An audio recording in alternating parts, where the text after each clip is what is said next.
आज हम बनाएंगे किमामी सेवइयाँ। किमामी सेवइयाँ बनाने के लिए सबसे पहले ज़रा हम एक पतीला लेंगे जिसमें हम चीनी ऐड कर देंगे क्योंकि शुगर सिरप बनाना है। साथ में डालेंगे हम पानी, थोड़ा-सा फूड कलर जो कि पूरी तरीके से ऑप्शनल है, और फ्लेवर के लिए इलायची डालेंगे। शुगर सिरप तैयार हो गया।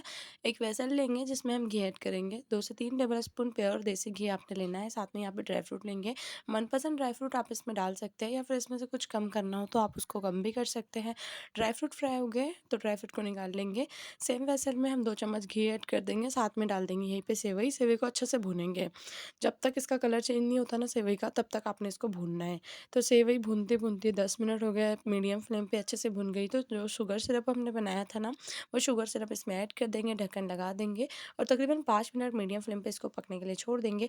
ऊपर से जो ड्राई फ्रूट हमने फ्राई करके निकाले थे, वो ऐड कर देंगे, मिला लेंगे और सर्व करेंगे। वीडियो पसंद आई तो लाइक, शेयर, सब्सक्राइब ज़रूर से कीजिए। किमामी सेवई की पूरी रेसिपी मेरे यूट्यूब चैनल पे अपलोड है।